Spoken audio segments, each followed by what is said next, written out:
Hey there, welcome to the James Show. It's News Talk 820 WBAP, now on FM at 93.3. How was your experience early voting? I'd like to hear from you. Be a freelance James Show reporter at 800-288-9227, 800-288-9227. Well, we've talked a lot about the voting experience and different machines people are using, if they're using machines at all. But let's look at Dallas. How much can we trust the voting machines here in the big city? Well, let's ask my next guest, Lieutenant Colonel Allen West, who is a former congressman, a combat veteran, about 8 other things, and now the executive director of the American Constitutional Rights Union. Welcome back to the James Show. Good to be with you, James. Thanks so much for having me, my friend. All right. Now, I saw, was it a press release or something from you last week that said you're not real happy with the testing that went on with the voting machines in Dallas County. Explain. Well, not happy with the testing because we saw a series of failures with what is called the logic and accuracy test, which is for the central count accumulator, which is where all the final balloting is done, but also with what is called the DS200, which is the on-site at the voting location tabulator. They failed the hash validation test. And, you know, they have thousands of these machines down there, and they tried to convince us that everything was okay by just testing 3 out of, I think, some 3,000 to 4,000 machines. That's not a very good sampling. And so all of the things that we brought out, which in many cases were a violation of Texas election code and law, they came to fruition last week, Monday, when all of a sudden we had the electronic poll books where people sign in to vote. They were putting out the wrong ballots for people, wrong precinct numbers. Then we had some people with the actual express votes machine. That's where you make your selection. There were some instances where votes were being flipped. And so what we have tried to do is to keep people informed as we are getting these reports. You got to constantly check your ballot. You have to constantly check your precinct number. A lot of people are showing up at voting locations that don't have their yellow voting cards, so they don't know their precinct numbers. They don't know which number to check. And then, of course, check your ballot before you go final on the express votes, and check your ballot again before you put it in the final tabulator. Okay, so the question I get a lot is, if I see something that's funny, who do I tell? Well, you have what is called election judges there. You have a primary and an alternate judge that were there. And because Dallas County is... You mean on-site? On-site. Okay. Dallas County is a blue county. The primary judges are mainly Democrats, and the Republican have the alternate judges. But you got to tell the clerk, you have to tell one of these judges, or even the poll watchers and poll workers that are there, to bring that to the attention. And it's been very interesting because we've had cases where people have gotten the wrong ballot printed out from the e-poll book, and they try to get a new ballot printed out, and maybe on the second or third instance that ballot does print out correctly, but those previous wrong ballots are still left out in the open. So someone can come up and pick up one of those ballots, and the next thing you know, someone is actually using 2 ballots instead of 1. So there are many little details that we have to be paying attention to, and that's why we have folks there that are trained to look for these things. Are we setting ourselves up for a bunch of legal battles after Election Day?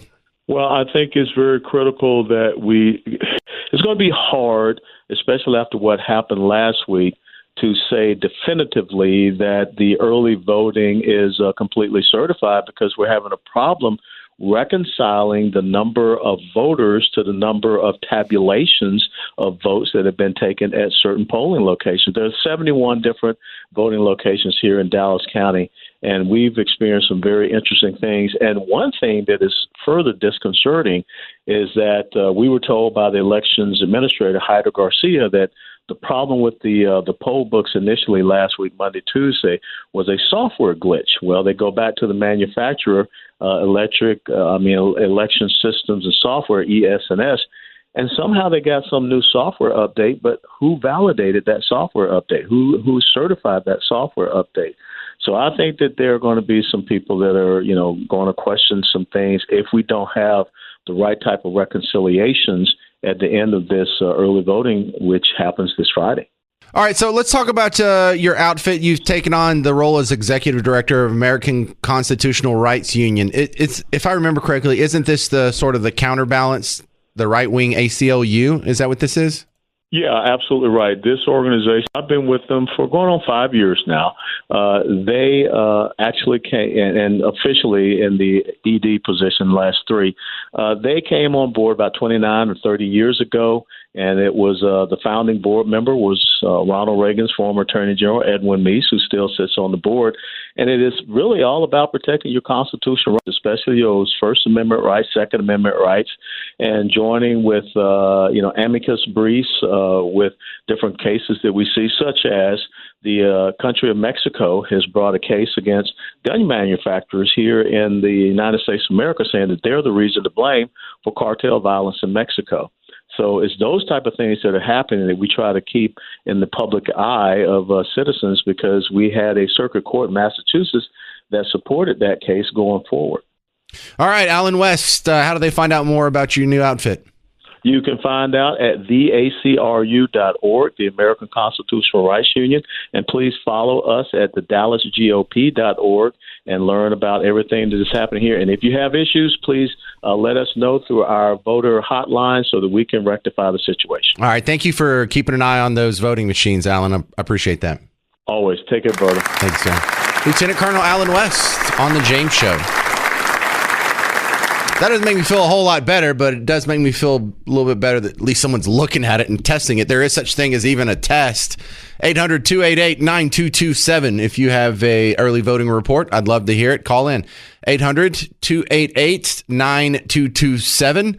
8 days until the election. You're going to hear Dr. Phil's assessment of this whole Nazi narrative that's been coming at you for the last couple of weeks in about 5 minutes on The James Show. It's News Talk 820 WBAP, now on FM at 93.3.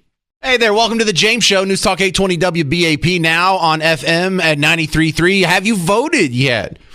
Look, I'm not going to be one of the people that says, you got to go out and vote, it's important. I'm on the opposite end of that.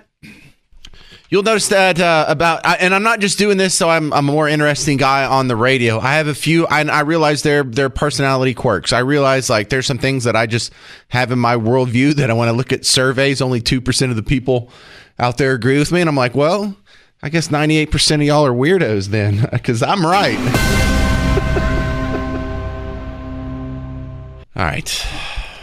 Wow. Look at all the James Show reporters we have. We got room for one more. There's one line open if you want to share your early voting experience. But I was just going to say, I'm not one of the guys that's like, get out and vote. Everyone needs to go out and vote. Now, if you have to be reminded to vote, you probably shouldn't vote.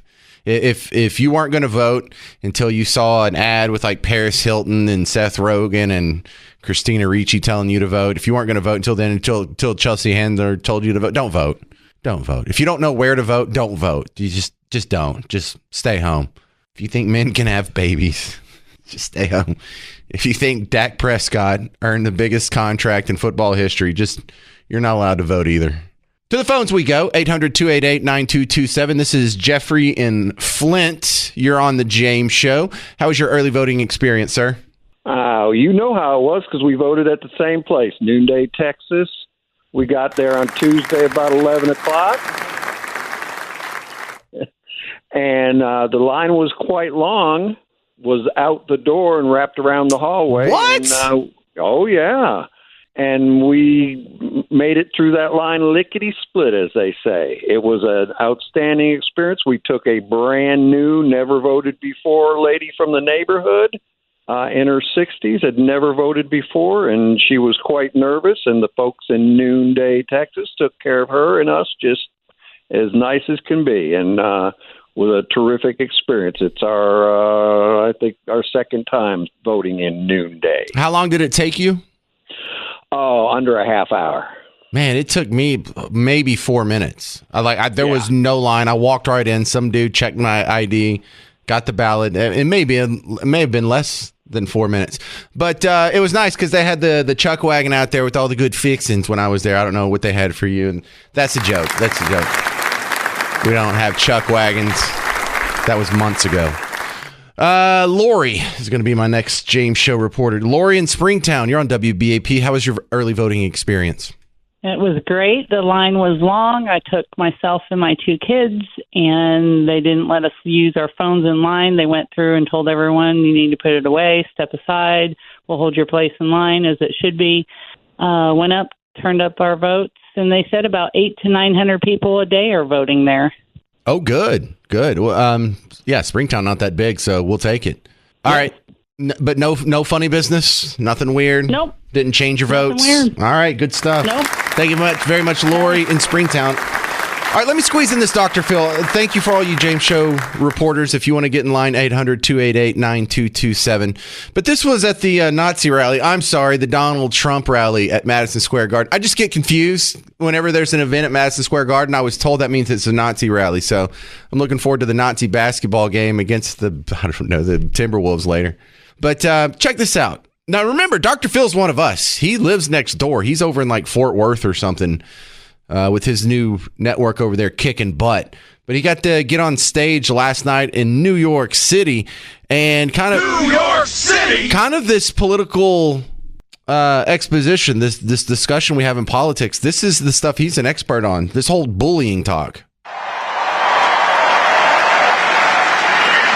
It's called debating. It's called arguing. It's just, even name calling, but it's not bullying unless there's an imbalance of power. And whoever he talks to, they've got a microphone, they got on their big boy pants, they got a stage, they got everything else. He's just better at it. And the same thing is true. When the Democrats or Harris call him fascist, Hitler, racist, misogynist, or a crook, is that bullying? Well, not really. It's ugly. But with the First Amendment, which we all want to keep, there's no imbalance of power, so it's not bullying. It's just like what he does. It may not be the best use of energy, but when you attack civilians, when you attack a citizen, and you use the power of the internet, you use mob mentality, you incite people to gang up and cause boycotts, then it's beyond ugly. And that's what's happening in this country right now, and that's not okay. Yeah, you know what? That's something that we've talked about on the James Show. I think he just said it better than I do. So he's had more practice in this arena being a whatever kind of doctor he is. But I've always said, look, if you're the one that's getting people fired, if you're the one that is, I'm having to go to HR and have a meeting over something I said, I'm not the bully. And you're not oppressed. You're the oppressor. I'm the oppressed. I'm the one that has to watch what I say. I'm the one that has to walk on eggshells at work. I'm the one that's going to get fired if I step out of line or color outside of the lines. You don't have any such magic words or rules or jokes that you can't say that will get you fired on my behalf. Has anyone ever been called into HR? Hey, you said something that was really offensive to the straight white Christian male community. Hasn't happened in the history of HR. Oh, wow. We're full now. All right. I guess I got to do some more James Show early voting reporters coming up next. We got some good ones lined up for you. 800-288-9227. It is 8 days until the election, and we're covering history as it happens on the James Show. I'm James Parker. It's News Talk 820 WBAP, now on FM at 93.3. Hey there. Welcome to the James Show. News Talk 820 WBAP, now on FM at 93.3. I would still love to hear your early voting stories. 800-288-9227. We can break out the serious-sounding news report, and you can call in. You can be an adjunct reporter, freelance reporting on behalf of the James Show, your early voting experience.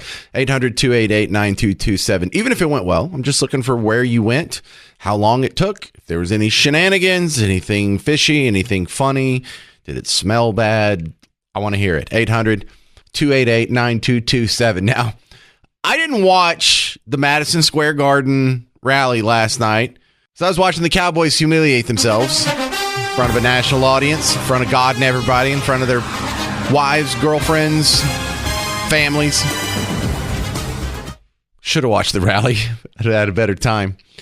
So the first thing I saw about the rally was the reporting on it, and it was delicious. I knew this was going to be a good rally because I was told it was a Klan rally. It was a Klan rally. It was a Nazi rally. It was a Nazi rally. It was a fascist rally. It was literally Hitler. I'm like, oh, this must be pretty good. So I go back and I watch some of it today because, they have the clips pulled and Hulk Hogan was there and Dr. Phil was there and Trump was there.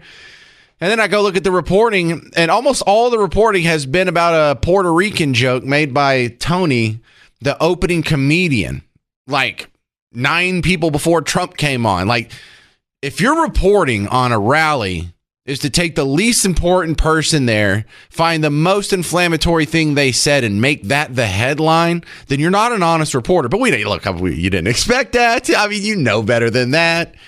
But just to get a taste, but before I watched my clips, I saw AOC's clip on MSNBC this morning, and dude, the question she got was so histrionic and just, I don't know, what would you say, devoid of testosterone, this whole segment? I'm going to play just the question. We're going to laugh, catch our breath, and then hear AOC's response. So Congressman, last night, right here in New York City, your hometown, Donald Trump held a packed rally at Madison Square Garden, and a number of speakers used downright racist and offensive language, no more so than the so-called comedian who said that Puerto Rico was an island of garbage.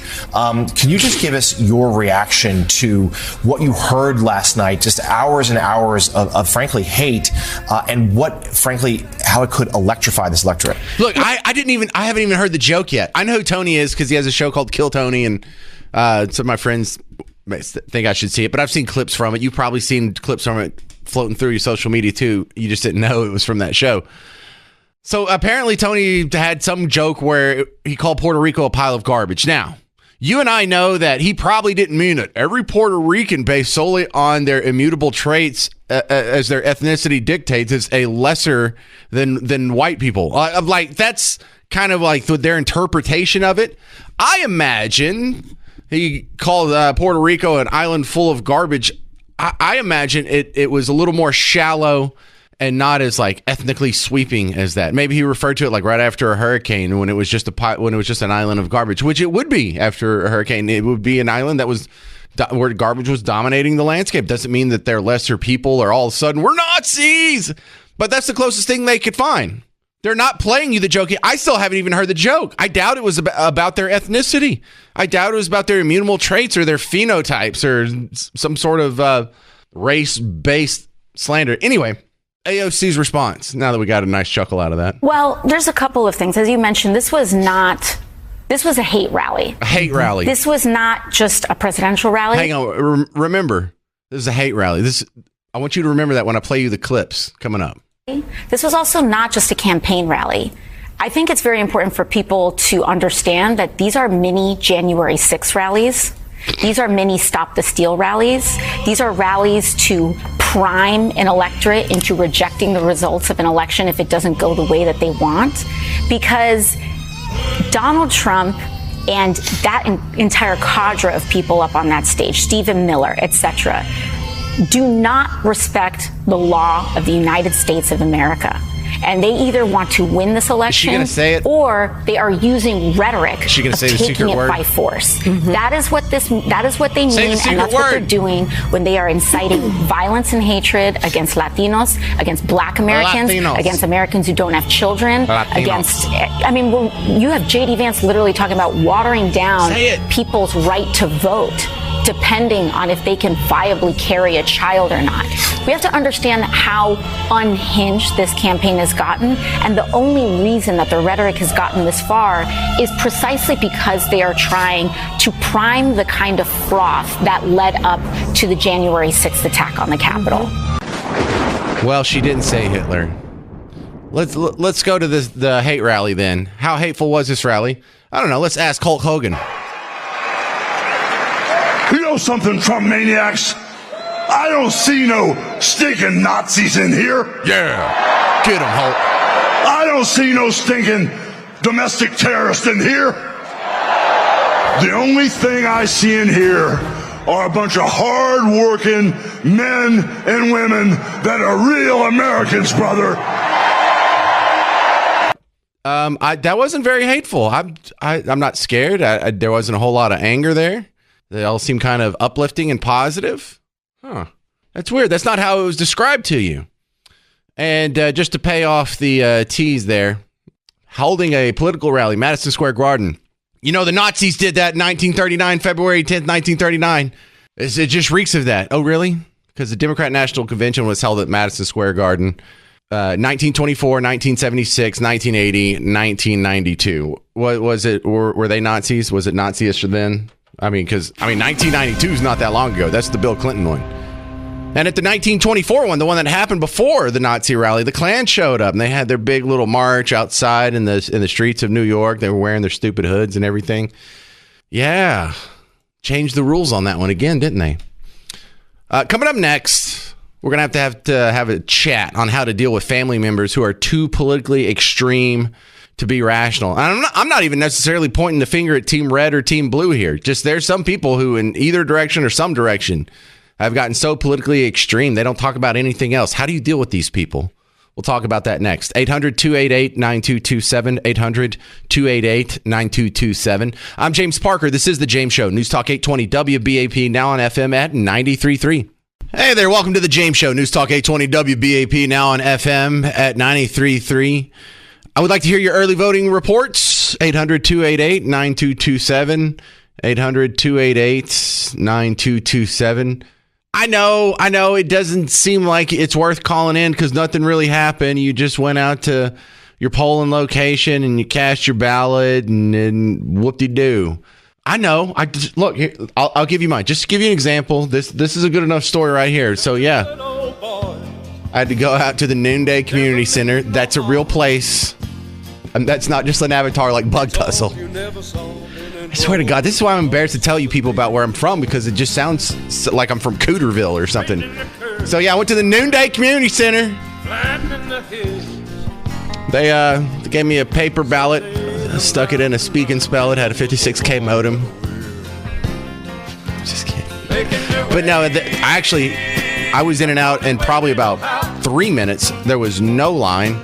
There were other people there voting, but there were like 10 machines and 3 people voting. So I came in, some dude checked my ID, scanned it, handed me a ballot. I ran it in the machine. It took me less than a minute to vote. And voting's not as fun out in Bug Tussle as it is like when you're in the suburbs. And it kind of had the same thing that happened to me when I lived in New Orleans. I lived in New Orleans. I didn't live in like the suburbs. I was in the heart of the deepest blue part of the metropolitan area.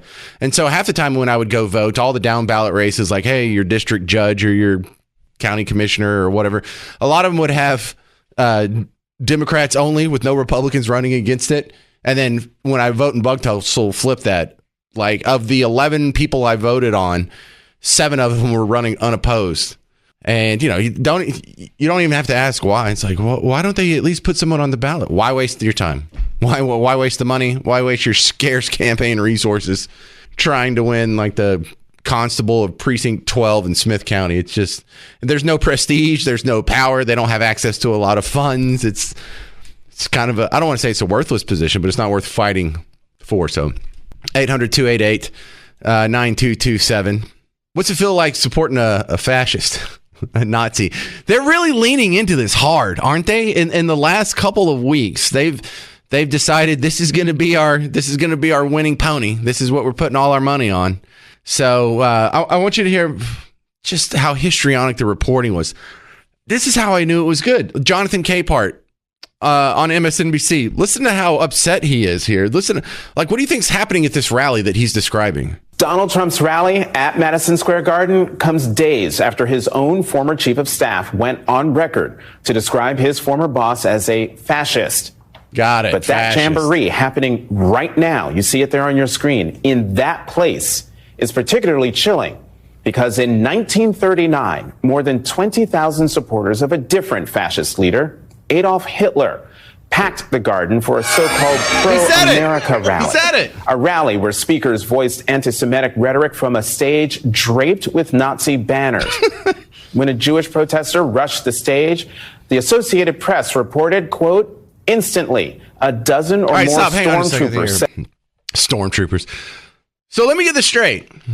Before they tell you what happened at Donald Trump's rally, before they play you any clips, before they talk to any guests or interview anyone that was there, they're going to set the stage by talking for 2 minutes about a Nazi rally that was at Madison Square Garden in 1939, as if there's any connection whatsoever other than the location.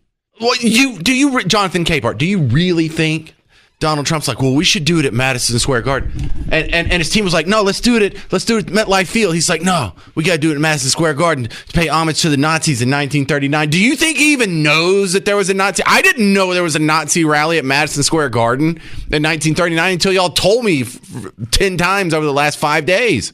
What the hell?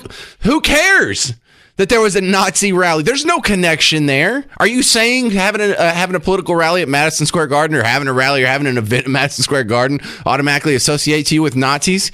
Because that would make the New York Knicks the most dangerous, hated, vile institution on planet Earth right now. But I don't think that applies universally, does it? Jonathan Capehart. Get a hold of yourself. Hang on. Do we even continue with this guy? Let's try it. See how long we can stand it. Upon him, knocking him down and beating him as All right, that's enough. Dr. Phil was at the Nazi hate rally. Now, he's making some good points about how these people, if they can get you fired, if they can get you reprimanded, if they can turn you into HR, they are not the victims. They're the bullies. Because you know what happens when somebody in this country says, hey, I'm going to vote Republican, I'm going to vote Donald J. Trump? They get canceled, intimidated, marginalized, excluded, or even fired or boycotted. And you know what that means? In short, that adds up to being bullied. And now we're talking about something I know a hell of a lot about. Get him, Phil. Now you're in my wheelhouse, buddy. Get him, Phil. I may not be an expert in politics, but I am an expert about bullying. And bullying is when you seek to harm somebody, you seek to intimidate, coerce, cause distress, fear, risk to their well-being. And it can be physical, verbal, relational, or cyberbullying. And it's always wrong. You said it, my friend. It is always wrong when you bully somebody. And that's what's going on. Now, let me tell you. All right, well, if I have time, I want to squeeze in some more of this, Dr. Phil. I just have a feeling I might not, because the heroes of today's episode, the freelance James Show reporters, are calling in to tell you their early voting experience. Coming up next, if you want to get in line, 800-288-9227. 800-288-9227. You'll hear how voting's going around North Texas. Coming up next on The James Show. I'm James Parker. It's News Talk 820 WBAP, now on FM at 93.3. Hey there, welcome to The James Show, News Talk 820 WBAP, now on FM at 93.3. We are just running right into Decision 2024. 8 days away. Big chunk of us have already voted. Have you voted? Did you vote early? 800-288-9227. On top of that, I have some sound bites coming up from the Nazi rally yesterday. And I mean that sarcastically. It wasn't really Nazi. But I want to hear from you. Your early voting reports, your thoughts, your commentary. You can be a freelance James Show reporter. 800-288-9227. Kevin and Alan, you're on The James Show on WBAP. Go. James, the reason why they're comparing the Nazi rally to Trump's rally is because the last time the Democrats put that many people in Madison Square Garden was in 1932 or whatever it was, in the Nazi rally. Yeah, the 1924. Yeah. Well, whatever.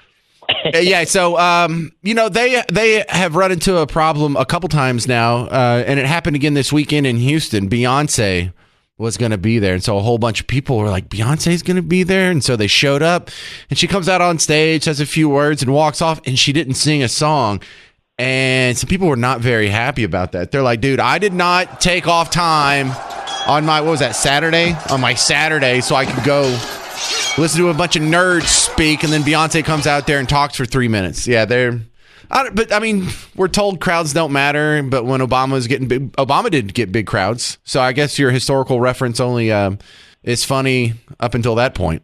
Yeah, well, that's the only time the Democrats are able to fill Madison Square Garden. Love it. Thank you. Nazis are talking. That's Kevin. Let's go to Michael.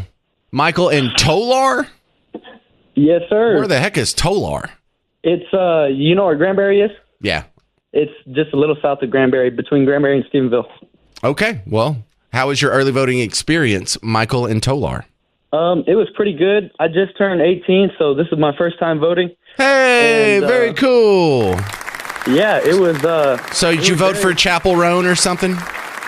Yeah, I voted for Kamala. No, I'm joking. I voted for Trump. But I went over to where they had the early voting, and there was like 20 spots to vote. It was really easy, really simple. It was like quick in and out, like 8 in the morning, right before I went to work. And yeah, it was really simple, really easy. Now, somebody did hit us or hit the van, and then somebody else in the parking lot on the way out. Must have been a Democrat or something. But so you're 18. You're out of school? Yes, sir. You're not going to college? I think I'm going to go online pretty soon, but I'm just working in the meantime. Yeah, man, I think I should have done that for a couple of years. Just take like a year or two off and figure out what I wanted to do first. Because I was so amazed, Michael, how many people, when I got to college, like I had an idea what I wanted to do. About half the people were there were like, I don't have a major. I'm just going to do general studies until I figure it out. It's like, well, you're already here. That's like getting on an airplane. Where you want to go? I don't know. I'll figure it out when we're already in the air. No, that's not how it works. All right, just keep it up, Michael. Be in touch. Thank you, yes, sir. All right. I like getting the first-time voters. Scott in Waxahachie, you're on the James Show. Your experience early voting. Go. Yeah, so I was pretty excited the other day to take my workers with me to go vote. We finished up working early so I could take them because, well, they're young, and but here recently in the last couple of years, they've changed their political ways, so it's kind of exciting to take them. Explain their evolution. Yeah, I'd like to take some part in it, but I don't know, maybe just being older. But I think being around me, they can see that, you know, this side of the politics, there's actually nice people, not all mean like they say on TV. So I don't know, I'd like to think I have some influence on them, but they, I don't know, just typical young, you know, listen to the media and, you know, think that we're all bad, but now they see for themselves. So well, the one thing I noticed in young people, the greatest tendency they had to be from Team Red, you know, other than being from rural Texas like I am, is if they were self-employed. Almost all of my self-employed friends, even going back to my 20s, were pretty deeply Team Red. And I don't know if that forced their hand into thinking more economically and not caring about, you know, where trannies go to the bathroom or whatever else Team Blue thinks is important that election cycle. So you have a working crew. Maybe that's a big part of it. Maybe seeing all them taxes that come out of their check. Maybe that has something to do with it. Yeah, it could be. We've recently grew enough to where I've kind of treated them like a franchise. They have like their own little areas, and so they get more money coming in. So I think they're kind of seeing that. Well, now they'll be red voters forever. Thank you very much. Yeah. All right. Great report, Scott in Waxahachie. Let's go to Kelly in Cleburne. Hey, Kelly in Cleburne. You're on the James Show. Your experience early voting? Right on. Well, we went down there, and everybody's always talking about all these machines they put their ballots in. We don't have a machine down there in Cleburne. We just fill out the little dots with a pencil and drop it in a green container, and that's it. Yeah, I don't know where everybody's getting all these fancy computer places at. I know. I was surprised that we had the speak and spell over in Noonday, because I remember voting there before, and we just dropped our cards into like a Folgers coffee can, put it on the back of a donkey, pointed at the courthouse, and slapped the ass. Get out of here, bud. All right, there's our votes. All right, thank you very much, sir. I appreciate the report. I can squeeze in one more if we make it quick. Charlotte, also in Granbury. What's with the? Am I big in Granbury? Is that what's going on? Hey, you must be big in Granbury. All right, Granbury. I love you too. My husband and I went to vote together today, and everybody was wonderful and very nice, and there was very little line. Everything went great until I printed my ballot. I went over. Very nice lady asked if I wanted a sticker, and I said yes. My husband was right behind me, so I moved out of the way. The woman he went to insert his ballot turned around to me and said, "You have to wait outside." And I said, "Oh, that's my husband. You have to wait outside." I said, "Even if it's my husband, you have to wait outside." And at that point, she turned as if she was walking towards me. So, ooh, you got in trouble. I know, right? I didn't know that was a rule. Anyway, so another woman was going out about that time, and she said, "Man, she's aggressive." And I said, "Yes, she is." A woman outside actually heard her and said, "Who made her mad?" And I said, "I guess I did." Yeah, that's me sometimes. I make people mad. It happens. Thank you very much for your report. Now behave, Charlotte. Don't need to agitate. And, you know, maybe she was worried about you intimidating your husband. 800-288-9227 if you'd like to get your freelance report in. 800-288-9227. We got 8 days until the election, and coming up next, we're going to find out from David Hamilton from America's Future Series about what's going on overseas and the foreign policy. Is this over, or is there going to be some more blowback yet to come? This is The James Show. I'm James Parker. It's News Talk 820 WBAP, now on FM at 93.3. Hey there, welcome to The James Show. News Talk 820 WBAP, now on FM at 93.3. 800-288-9227 if you want to share your freelance report from early voting in North Texas or wherever you're at. 800-288-9227. I know that there's some people that are listening in faraway states. You're welcome to call in too. We'd love to hear your story. I don't know. Like in West Virginia, they probably how do you think they vote in West Virginia? They throw a chicken into a ring, and whichever candidate it scratches on, who rules West Virginia the next few years. How are the polls going? Well, if I tell you the polls are going great, it doesn't mean much. You know I'm biased. You know this whole station is biased. It means a little bit more if you hear the good news from someone who doesn't want to give you the good news. And God bless him for being honest. Steve Kornacki over at the NBC News. I think actually I pulled this from MSNBC, but same company, whatever. When he tells you the polls are moving in Trump's favor, well, you got to put a little more stock into that. Yeah, absolutely, Kristen. One thing we have noticed in the last couple of days, this is not all of the polls that are out there now, but we have seen a number, 4 in the last 4 days, that have shown very small, but in the context of this close race, potentially meaningful movement in Trump's direction. I don't want to overstate it, but at the same time, it's hard to ignore these 4. The CNBC poll came out the other day, has Trump ahead by 2. The Wall Street Journal poll, Trump ahead by 3. These are national numbers. Siena and the New York Times, a tied race. CNN, a tied race. The significance here is broader movement. Again, we're seeing in Trump's direction. If even MSNBC is saying it, then it must be true. 800-288-9227. This is Julie in Hillsboro. You're on WBAP. What was your experience early voting like, Julie? I went in to get extra training. I was going to work at the polls in 2020, and they told me, sit over here behind us and you can observe. So I sat there for an hour or so, and I saw 3 people come in, and they were told, you've already voted. And then I saw their faces while these people were doing their paperwork or whatever they were doing, that were checking them in. But seriously, I saw 3 people, and they were told they had already voted, and they had such what's going on type looks on their faces. Well, do you think that they had early voted and they were getting busted, or do you think that a mistake was made and they hadn't early voted and they were being wrongfully turned away? I think somebody else had voted for them and they didn't even know about it. Ooh. See, that's a lot of people's suspicion. Well, can you get to the bottom of this mystery? Were you an election worker this time around? No, I'm not. But I found out it's the county commissioners who can decide to put the voting machines away and not use them because they're hackable, and they also cost more for the counties to use. And there's a whole lot of stuff going on, and people need to research what's going on. Well, I think what we need to do is people ask, well, what can I do? You can do what Julie did. You can volunteer to be a poll worker. I know you're not going to change the thoughts and minds of a million people like the Joe Rogan podcast from Friday will, but you can do your own little part. And we need little foot soldiers like you, Julie, in Hillsboro. But I'm talking to the guy listening to us right now. We need more people doing what Julie's doing, getting involved, volunteering your time, learning some of this stuff, because they're not going to tattle on themselves. We're going to have to dig in and bust these people.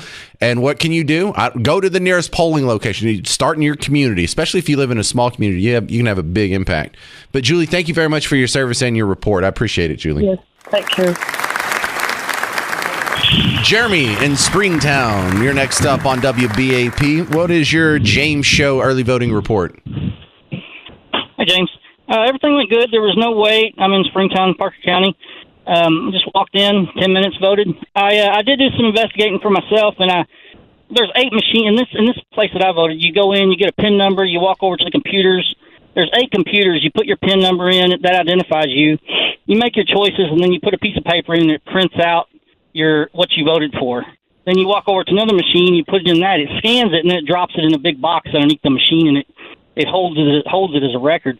Yeah. So I looked at these eight machines, and I looked to see if there's an Ethernet cable connected to them, or if they dial up in any way, and they're connected to each other through like a data cable. And then there's a hub up in front connected. And I asked a couple of poll workers, how do these machines work? Does any of them dial up, and do they report to Austin? Do they have a dial-up modem? And nobody knew. The people there, they didn't know. Well, you're headed in the right direction, but no one's going to dial up anything. It would all be on a cable modem at this point. Yep. But I thought what would be interesting is if people called in that were poll workers that weren't scared to talk to you, and I thought it'd be interesting if they kind of vetted their own process. And if you asked people if they was willing to call in and tell you, hey, if I worked here and I had nefarious intentions, what is a way that you see, since you see this whole process, you know how it works, how could you cheat? How could you beat this system? I think it'd be a great way to get an insight from people if they were willing to say, you know, if you really wanted to, there is a way you can get around the system. I could give someone a PIN number that was an anonymous one. I could do that. I could beat the system if I had nefarious intentions. I want to hear from people that are poll workers that would be willing to give that information. And, you know, that would be extremely interesting to me, you know, if they were willing to say. Oh, I agree, because you get into this in you know, any civilization or society, you get into this weird fringe where the medium-sized towns tend to do the best. There's enough people there to provide oversight, but not so much money and whatever that invites corruption. But you get some weird mutants on the far ends of the extremes. Like the biggest cities in the world, there's going to be tons of corruption. They're going to be wasting billions of dollars because, you know, in a system that big, you can sneak some money out with no one noticing. And then in really small towns, you get 2 or 3 people in a position of power, and they can just run roughshod and treat it like their own little fiefdom. So,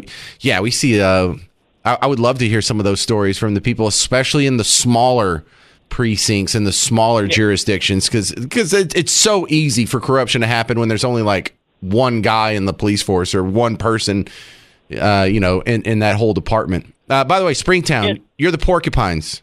Yes. Is that where you went? Yes. I went to the Senior Citizen Center there. That's just one place. No. Is that where you went to high school? Oh, yes. What does it say in the middle of your field? It says Pojo. What's Pojo? Well, you know, traditionally, you know, we would say when I was a kid in the 80s and 90s, we would say it's power over Jesus overcomes, or power of Jesus overcomes, and that's what we would say. Nowadays, people say it's like Mojo, like it's the Mojo, you know, but it's Pojo with the porcupine. There's a spin on that. There's a few different reasonings of why it's Pojo, but when I was a kid, it was always the power of Jesus overcomes, and that's the way we always knew it. So you won't always get that answer from people. But, oh, so they secularized your football logo. Yeah. All right. I don't know. I think that people just have said that for years, so I don't, you know. All right. Well, thank you very much for your report. That's Jeremy in Springtown. What is your early voting report? You can be a freelance reporter on The James Show. 800-288-9227. 800-288-9227. Coming up next, special treat for you on The James Show, Lieutenant Colonel Alan West. Oh, yeah, the congressman guy. You've heard of him. Well, he's keeping an eye on the election here in Dallas County for the Dallas County Republicans. How well can we trust the machines here in Dallas? You'll hear from Alan West next on The James Show. It's News Talk 820 WBAP, now on FM at 93.3. Hey there, welcome to The James Show. News Talk 820 WBAP, now on FM at 93.3. Listen, weirdos. If you're going to send me an email being a weirdo, I do enjoy your emails, but I can just look you up on Facebook, see what you look like. And if you look like one of the Bernstein Bears, you may not want to judge me based on my appearance. 800-288-9227. 800-288-9227. That was me being nice. All right, Daryl in Burleson, you're my next freelance James Show reporter. Tell us your experience early voting on WBAP. Yes, sir. I was another Johnson County voter, so it was the pencil and stick it in a box when you're done. But I got to go to the thriving metropolis of Venus to vote, so there was no line, and went really quick. But it was fun.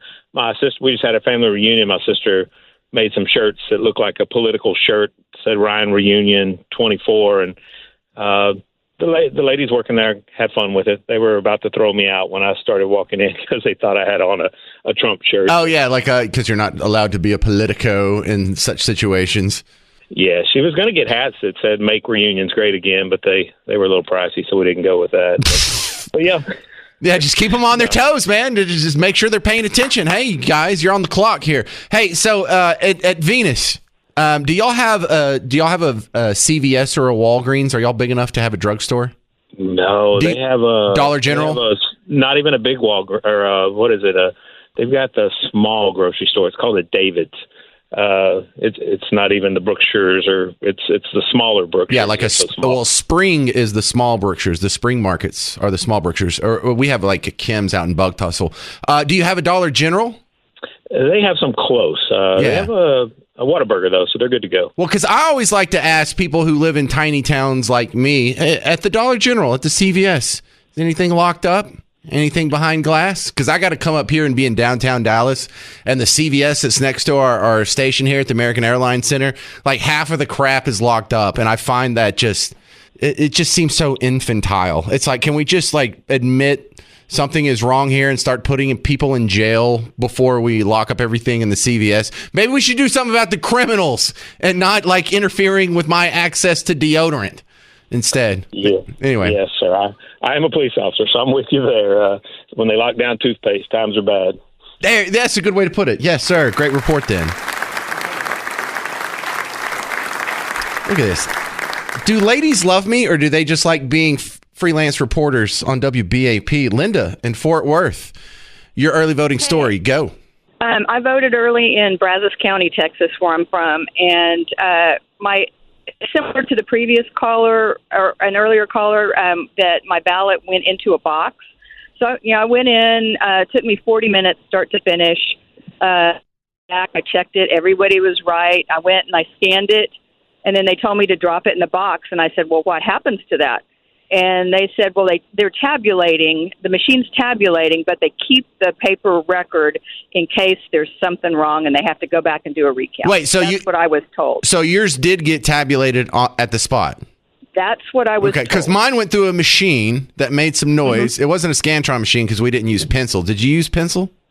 No. Okay, yeah, we printed out in ink and it scanned it. Okay, yeah, that's the same experience I had, and then they keep it, and I understand why they keep it. I hope they keep the paper ballots. How else do you do a recount? You just ask the computer, give me that number again.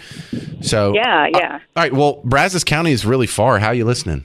On 820. I'm not sure what the call letters are. I know, but on the air feed, you're listening on an AM radio. Yes. Oh, fantastic.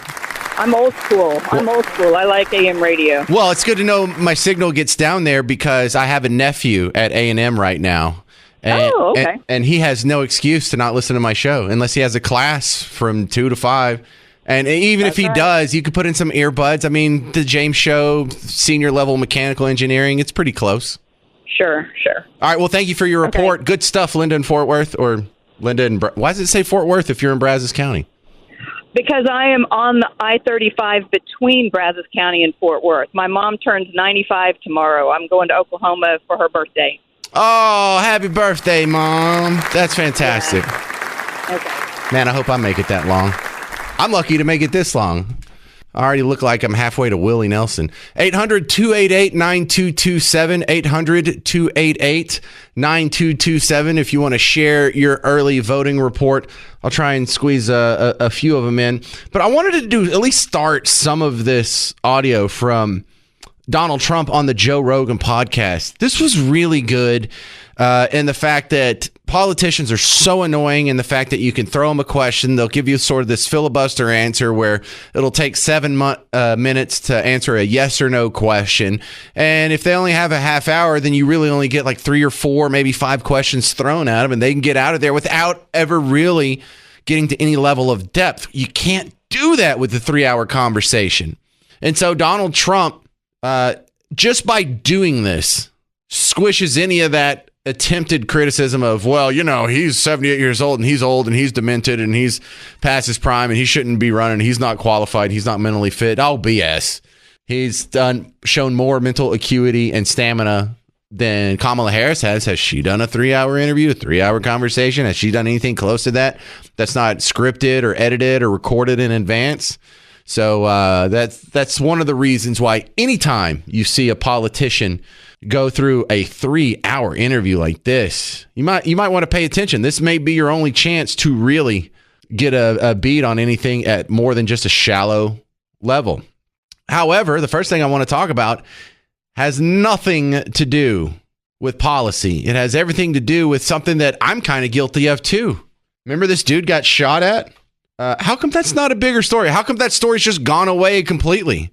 We've had remembrances of like Sandy Hook and Parkland and remembering all these other shootings and Uvalde since then, but not one about where the former president got shot in the ear. This is a very dangerous business. First of all, it's a very tough business.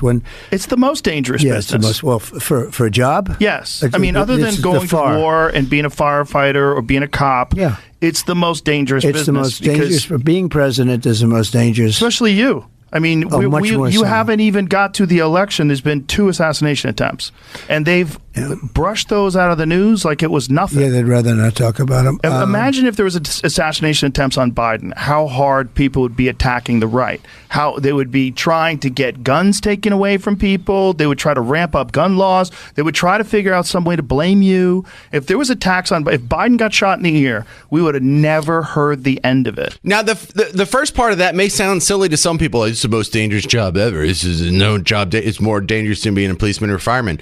Statistically speaking, that's absolutely true. There have been 4 presidents assassinated out of 45, 46 presidents.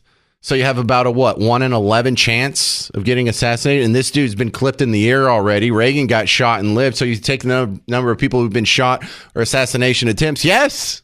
That's one of the confounding things. This guy's worth billions. He doesn't need this. He was already president. He's already going to be in the history books. Why is he doing this? It must be for the right thing. 800-288-9227. Coming up next, I'm going to give away 2 tickets to see Jordan Peterson, which ought to be pretty popular with the James Show crowd. It better be popular with the James Show crowd. We're playing Dead or Alive next on the James Show. I'm James Parker. It's News Talk 820 WBAP, now on FM at 93.3.